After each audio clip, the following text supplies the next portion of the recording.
नमस्कार, metro news देख रहे हैं आप। आपके साथ मैं हूं गीतांजलि। परिवहन मंत्री मूलचंद शर्मा ने बल्लभगढ़ के कल्पना चावला सिटी पार्क को लेकर विपक्ष पर हमला बोला है। उन्होंने कहा है कि कांग्रेस राज में जुलाई 2013 में ही कल्पना चावला सिटी पार्क का कब्जा भूमाफियाओं को दिलाया गया था और उस समय बल्लभगढ़ की जनता के लिए सिटी पार्क को बचाने के लिए प्रयास क्यों नहीं किए गए।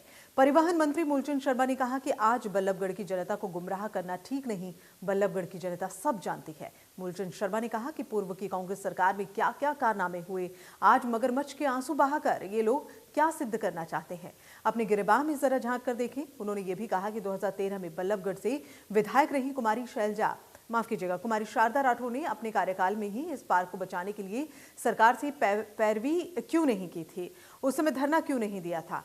साथ ही मूलचंद शर्मा ने कहा कि आज वो बल्लभगढ़ की जनता के चौकीदार हैं और बल्लभगढ़ की चौकीदार मजबूती से कर रहे हैं और ये चौकीदारी वो करते भी रहेंगे। भाजपा सरकार भूमाफियाओं को 1 इंच जमीन पर भी कब्जा नहीं करने देगी और यही नहीं, जिन लोगों ने कब्जा सरकारी जमीन पर किया है उनके खिलाफ कार्रवाई की जाएगी।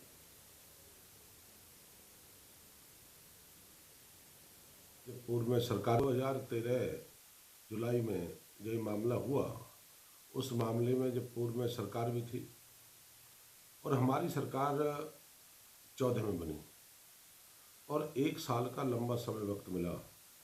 1 साल के लंबे वक्त में लोग कब्जा भी ले चुके। मैं इसकी कॉपी भी आपको दूंगा जो कब्जा लिया है, और आज ये ले रहे हैं कि हमारा इसका कितना एरिया हमारा है। आज ये पैमाइश ले रहे हैं 2022 में। ये कब्जा 2013 में दे दिया था और ये भी बताएं कि 2013 से जो साल रहा, 1 साल का समय, कोई सरकार के खिलाफ कार्रवाई करी, सरकार में कोई मुख्यमंत्री के पास रखा, कांग्रेस की सरकार रही और कांग्रेस सरकार में कोई केस लड़ा, कोई बल्लभगढ़ के लोगों को इकट्ठा करा, कोई धरना प्रदर्शन कर, ये भी बताए। और आज ये मगरमच्छ के आंसू क्यों बहा रहे हैं। तो जनता के सामने सच्चाई आनी चाहिए और जनता के सामने जो सच्चाई है, जो पूर्व की विधायक आज धरने पर बैठ रही है, तो अपने समय में कार्यकाल में क्या किया जो 1 साल का समय था। और मैं इनके जल्दी जो भी दोषी इनके खिलाफ कार्रवाई होगी, जिनने न्यायपालिका सुप्रीम कोर्ट को गुमराह करने का प्रयास करा, और एक एक तथ्य जनता के सामने सत्य रखेंगे और जल्दी इन दोषियों के खिलाफ कार्रवाई हम करने जा रहे हैं। फरीदाबाद में लगातार 2 महीने पहले नगर निगम कमिश्नर यशपाल यादव की तरफ से फरीदाबाद के बाजारों से अतिक्रमण हटाने की मुहिम चलाई गई थी और इसके चलते दुकानदार अपनी दुकानों की हद तक सिमट कर रह गए थे। बाजार खुले और खूबसूरत नजर आने लगे थे। नगर निगम कमिश्नर की इस मुहिम की लोगों ने जमकर तारीफ भी की थी, लेकिन पिछले कुछ दिनों से अगर हम बात करें तो नगर निगम की ढिलाई को देखकर अब फिर से दुकानदार अपनी दुकानों के आगे अतिक्रमण करना शुरू कर चुके हैं और नतीजतन फिर से शहर बदसूरत नजर आ रहा है। आपको बता दें कि शहर को पानी, स्ट्रीट लाइट, साफ सुथरी सड़कें, स्वच्छ वातावरण और सरकारी जमीनों और बाजारों से अतिक्रमण मुक्त करने का संकल्प नगर निगम कमिश्नर यशपाल यादव ने लिया था और इसके चलते शहर की सूरत बदलने लगी थी, लेकिन अब फिर से बाजारों में अतिक्रमण शुरू हो गया। काम करा था, चंद दिन तो दुकानदारों को परेशानी हुई, 90% दुकानदार ठीक हो चुके थे, लेकिन अब क्या कारण है, 10 दिन से कुछ भी नहीं हो रहा, लोग दोबारा से बाहर आने लगे। इसके लिए जल्दी ही हम कमिश्नर साहब पे भी मिलेंगे और बात रखेंगे जी। कुछ दुकानदारों की वजह से जो आज सड़कों पे आ रहे हैं दोबारा से, ये नौबत नहीं आनी चाहिए। आपने ऐसा काम करा है जो पूरा शहर ही जाके आदमी स्मार्ट सिटी के उसमें आ सकता है। प्रशासन ने तो बड़ी चेतावनी दी है, अच्छी बात है कि ज़्यादा उन्होंने चलान भी नहीं करे, चेतावनी देकर छोड़ दे भी अपने दायरे में रहो। और 1.5 महीने से पब्लिक बड़ी सीधी हो गई थी, लेकिन अब ये देख रहे हैं हफ्ते 10 दिन से लोग वह फिर वहीं के वहीं पुरानी पोजीशन पे आ गए। तो हो सकता फिर प्रशासन सख्ती करेगा, चलान करेगा, फिर ये हाइटोवा करेंगे तो ये हमारा समाज नहीं, हमारा समाज आगे। लेकिन ये प्रशासन को थोड़ी सख्ती दिखानी चाहिए, जैसे पहले दिखाई है। का बहुत अच्छा सुधार हो गया था और इसमें प्रशासन की ही कमी है। और हम दुकानदार ना क्या है, कुछ दुकानदारों की वजह से ही ये सारा माहौल ख़राब होता है जी। कुछ दुकानदार बिल्कुल गलत होते हैं वो डंडे की ही भाषा समझते हैं, और जब MCF का डंडा चलता है वो लोग एकदम ठीक हो जाते हैं। उधर बल्लभगढ़ के सेक्टर 24 में बना पुलिस थाना आकर्षण का केंद्र बना हुआ है। पुलिस कर्मचारियों के द्वारा यहां साफ सफाई और पौधारोपण पर विशेष ध्यान रखा जा रहा है। आने के प्रांगण को रंग बिरंगे फूलों के पौधे और छायादार वृक्ष लगाकर सजाया गया, ताकि यहां आने वाले लोग और पुलिसकर्मी अपने आप को तनाव मुक्त महसूस कर सके। सेक्टर 24 के थाने को देखने के बाद एक अच्छे पार्क को भी भूल जाएंगे। सबसे बड़ी बात यह है कि पर्यावरण को ध्यान में रखते हुए थाने के प्रांगण में रंग बिरंगे फूल और छायादार वृक्ष लगाए गए हैं, जो कि सकारात्मक ऊर्जा देते हैं। देखिए, हमने एक पॉजिटिविटी माहौल क्रिएट करने के लिए यहाँ चारों तरफ फूल और छायादार पेड़ लगाए हैं। ये सभी मुलाजिमों ने अपने मेहनत से इस माहौल को बेहतर बनाने के लिए किया, ताकि पब्लिक जो पीड़ित आते हैं उनको एक अच्छा माहौल दे सकें पब्लिक को, और पॉजिटिविटी में एक माहौल में काम कर सकें। जैसे कि यहाँ पर दिखाई दे रहा है कि यहाँ पर वेस्ट मटेरियल का काफ़ी इस्तेमाल हो रहा है पौधों को लगाने के लिए। देखिए, जो वेस्ट टायर थे उनमें हमने काट के उनको पेंट करके, ताकि एक उसमें पौधे लगाए हैं फूल वाले, ये काफ़ी अच्छे लग रहे हैं।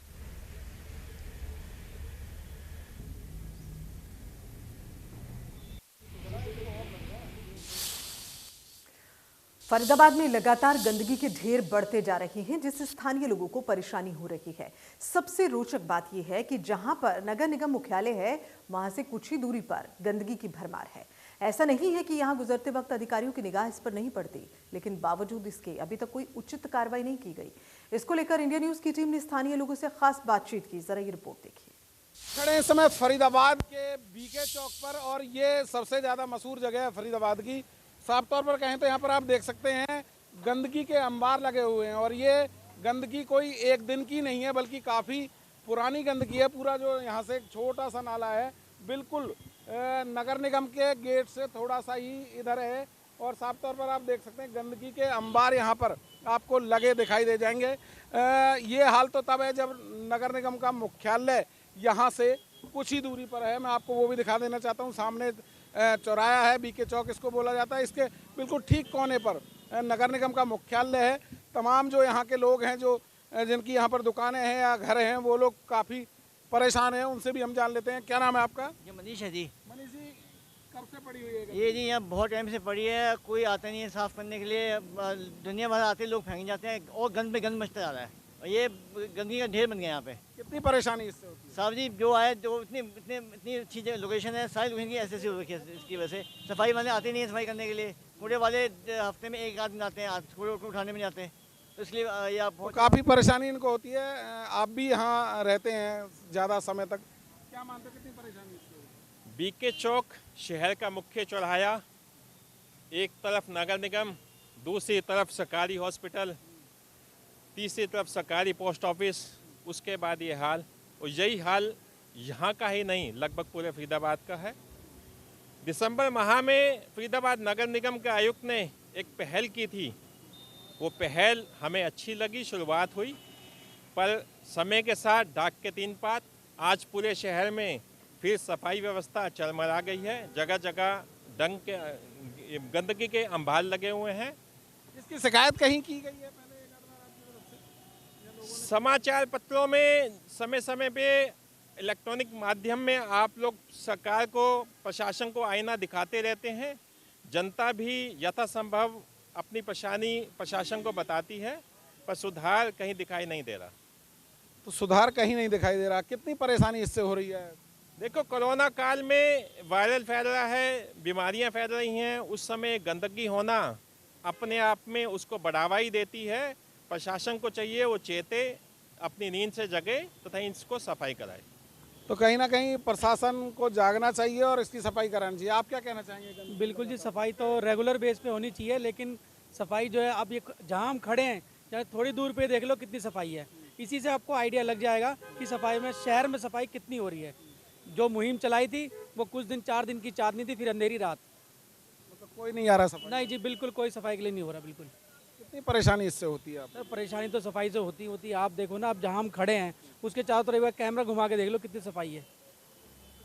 तो कहीं ना कहीं लोग परेशान हैं इस गंदगी से। और साफ तौर पर ये हाल तो तब है जब यहाँ नगर निगम का बिल्कुल सामने मुख्यालय है, दफ्तर है, यहाँ पर जो मेन दफ्तर है इनका, जहाँ पर तमाम नगर निगम के अधिकारी बैठते हैं। दिन में 10 बार यहाँ से निकलते भी हैं, लेकिन उसके बावजूद भी कोई सुधार यहाँ पर नज़र नहीं आ रहा है। तमाम लोगों में रोष बना हुआ है। हालांकि उन्होंने कहा है कि जो नगर निगम के कमिश्नर हैं यशपाल यादव, उन्होंने एक पहल शुरू भी की थी और काफ़ी अच्छी वो पहल थी, लेकिन उसके बावजूद भी दोबारा से अब गंदगी के ढेर लगने शहर में शुरू हो गए। देखना होगा कब तक नगर निगम इस पर कार्रवाई करता है। फरीदाबाद से इंडिया न्यूज़ के लिए राजेश। फरीदाबाद को कैटल फ्री करने के लिए कई गौशालाएं बनाई गईं। इसके बावजूद सड़कों पर आज भी गायें घूमती नजर आ रही हैं। लोगों का कहना है कि सड़कों पर इस तरह से गायों का घूमना सही नहीं। प्रशासन की जिम्मेदारी बनती है कि गायों को गौशाला में रखें। इस पर प्रशासन ध्यान नहीं दे रहा और इसी वजह से सड़कों पर गायें घूमती रहती हैं और हादसों का डर बना रहता है। चाहे सड़कों पे गायों की बात हो या सोसाइटी के अंदर आवारा कुत्तों की बात हो, जिम्मेदारी प्रशासन की है कि उन सारी गायों को गौशाला के अंदर रखें। यहाँ पे सड़कों के किनारे कूड़ा पड़ा रहता है, वो कूड़ा खाती है।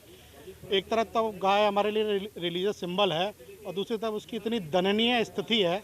क्या प्रशासन उनको गौशालाओं जिसके लिए उन्हें फंड मिलता है, क्या वहाँ पे ले जाके उनका अच्छी तरीके से पालन पोषण नहीं कर सकता? ये कमी जो है वो प्रशासन की है, अधिकारियों की है। उनका काम है इनको मैनेज करना। गौशालाएं हैं तो उनके लिए जगह देना। अगर गौशालाएं कम पड़ी हैं तो उसके लिए जगह नगर निगम उपलब्ध कराएगा ना। आज की डेट में ऐसा हो गया है कि अगर आप शाम को या 4 बजे के करीब निकलते हैं, आप अपनी गाड़ी लेके या 2 व्हीलर लेके उसको क्रॉस नहीं कर सकते हैं। उस पर गायें इतनी ज़्यादा बैठी हुई हैं, मतलब आपको लिटरली वहाँ पे कम से कम 10 से 15 मिनट लग जाएंगे, इतनी सारी गायें हैं। सबसे बड़ी समस्या तो वो एक जाम क्रिएट कर रही हैं। उसके अलावा उनकी वजह से होता क्या है, ये गाय भाई सुनती तो है नहीं। जब आप गाड़ी चलाएंगे तो उससे एक्सीडेंट होने का भी खतरा बना हुआ रहता है। प्लस जो पूरी रोड्स गंदी कर दी गई हैं उनकी वजह से, यही सेम प्रॉब्लम हमारे यहाँ सेक्टर 78 चंदीला चौक पे भी हो गई है। वहाँ पे भी अब गाय ऐसी बैठी रहने लगी जो पहले बीपीटीपी चौक पे बैठती थी। सेम प्रॉब्लम ये वहाँ पे इकट्ठी होती जा रही है और गायों ने ना पूरा का पूरा वो सारा का सारा रोड वो कवर कर लेती हैं। उसके बाद गायें गंदगी करती हैं और उस पर एक्सीडेंट का खतरा बना रहता है। गाय का जैसे सर ने बोला है, actually that is really fact. Accidents होते बचते हैं बच्चों के, और कितने तो होते ही हैं। तो जो एक डेंजर लेवल है वो बच्चों के लिए, लेडीज़ के लिए it's at the peak now. और इतनी ज़्यादा उनकी वैसे जैसे अगर वो गौशाला में रखा जाए या भेजा जाए, कंट्रोल किया जाए, that makes a little safe on the road, but that is a major cause of accidents as of today.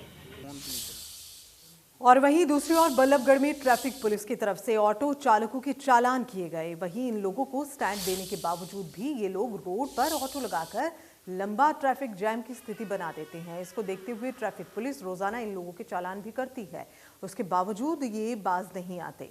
अब इसको देखते हुए ट्रैफिक पुलिस की ओर से इन लोगों के चालान किए गए और वहीं कुछ ऑटो को इम्पाउंड करने का भी फैसला किया गया। ट्रैफिक पुलिस ने किया है, जो कि लोग ट्रैफिक नियमों की अवहेलना करते हैं उनके लिए ये नियम लागू कर दिया गया है।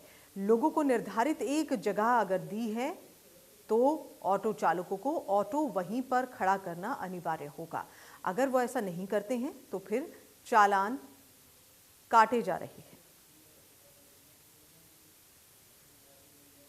इनको बता रखा है, अपने निर्धारित स्टैंड बना रखे, वहाँ से अंदर से भरो और जाओ।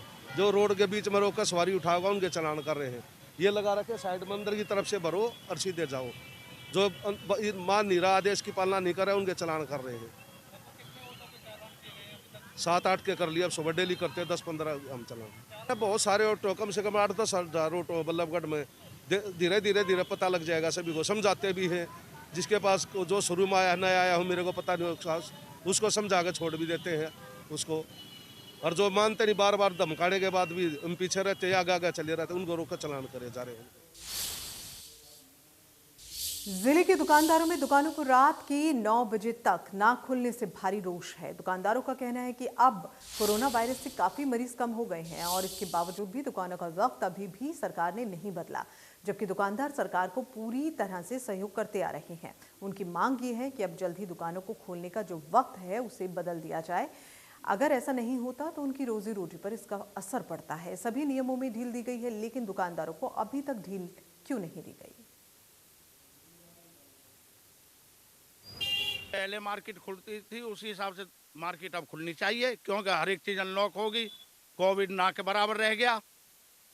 दिक्कत आ रही है, कोई यार फायदा ही नहीं लग रहा। अब ना बाहर लगान दे रहे, ना यहाँ अंदर काम है ही नहीं बिल्कुल भी। कम से कम 9 बजे तक तो दुकान खुलनी चाहिए, जो 9 बजे तक थोड़ा बहुत तो कुछ तो बिके। शाम के टाइम बहुत समस्या आती है। शाम के टाइम दुकानदारी का टाइम होता है, उसी टाइम पर ही फिर 7 बजे बंद कराना आ जाते हैं। 7 से 7:15 उधर ग्राहक आते हैं, वो उधर बंद करना आ जाते हैं। परेशानी थोड़ी यही परेशानी ज़्यादा है।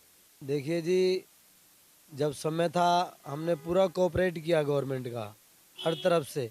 अब जब वो चीज़ बीमारी नहीं रही, वो चीज़ कम हो गई है, कोरोना इत्यादि की जो तकलीफ़ें हैं, तो हम ये चाहते हैं कि हमारी भी सुनवाई जो है, हमारी ये जो बीजेपी सरकार है इसको करनी चाहिए।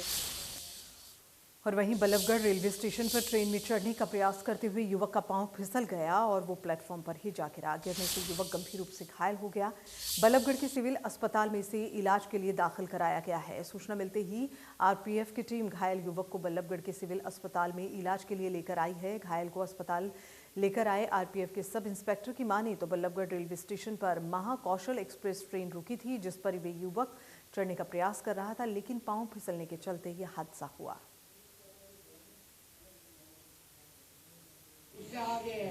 महाकौशल एक्सप्रेस आई थी, उसमें चलती गाड़ी में चढ़ रहा था जी, चढ़ नहीं पाया और फिसल के गिर गया प्लेटफार्म पर। कब की बात है? गेट में अंदर जाने के लिए अभी 3 बजे की बात है।